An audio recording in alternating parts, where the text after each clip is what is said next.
Islamabad parleys between Afghan Taliban, Pakistan, and the US representative Zalmay Khalilzad have resulted in tangible progress, and the progress is there has been a swap between the Afghan government and the Taliban.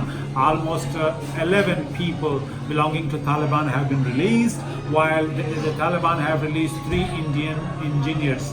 I think that is thanks to facilitation of Pakistan.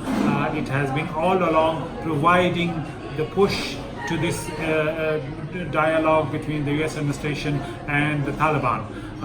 But the bigger picture is very much important to flag. The talks, though stalled for now, but signs are they might be resumed after a while. The recent talks in Islamabad are pointed to the fact that the US is also keen not to torpedo the whole process, though tactically President Trump walked away from accepting the agreement that was dotted on the line of agreement between the US and the Taliban, what they call the fast track, already agreed upon. The whole work has been done, the heavy lifting has been done. It was only to be initialed or signed when Mr. Trump said no. However, this is very important to flag that both parties, particularly the US and Taliban, want this deal badly done. For obvious reasons. The Taliban think that they are almost winning not only on the battlefield but also diplomatically. They would get international recognition, they would secure their gains through the US support in any Afghan dispensation when they will become part of. And the third most important thing, the US would continue to be engaged in Afghanistan, providing assistance to any government that will be formed once Taliban become part of intra-Afghan deal, the track 2.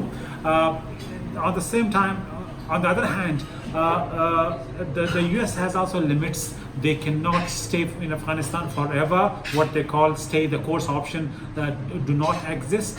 Secondly, they also cannot defeat the Taliban insurgency. The third choice is the Vietnam example, when we saw the US troops surrender to that time communist rebels.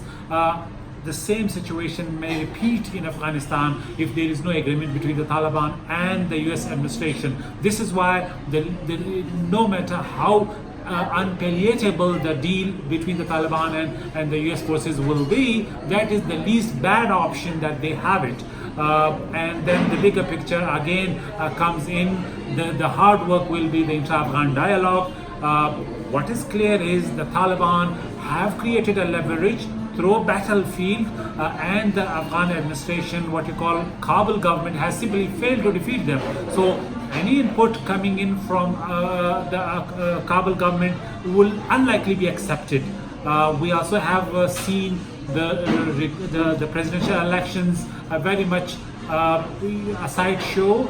The participation was very much low turnout, would not give any legitimacy to Ashraf Ghani. Secondly, he has been playing a spoiler role all along. He would not be able to form a broad-based negotiating team who would be dealing with the Taliban as part of track, the second track, that is intra-Afghan dialogue, once we have this agreement between the US and the Taliban.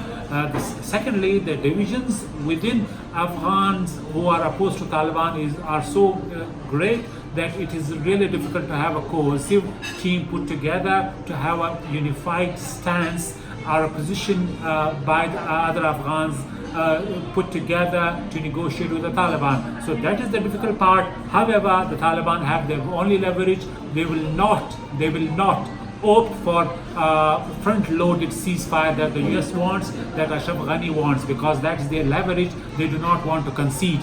However, they might concede tactical ceasefires, a couple of weeks, couple of months, but again, till the agreement has been put together, executed, all the parties have done their heavy lifting as to the implementation process down the line. The Taliban would continue to be stick to their guns, not to have a long front-loaded ceasefire. That is a 1,000-pound panda in the room as well. So the hope is there, the optimism is there, and there are stakes very much. All the regional actors have it, the Taliban and the US have it. This is why I think eventually the dialogue would resume, and the first track, which has already been agreed upon, will be up and running.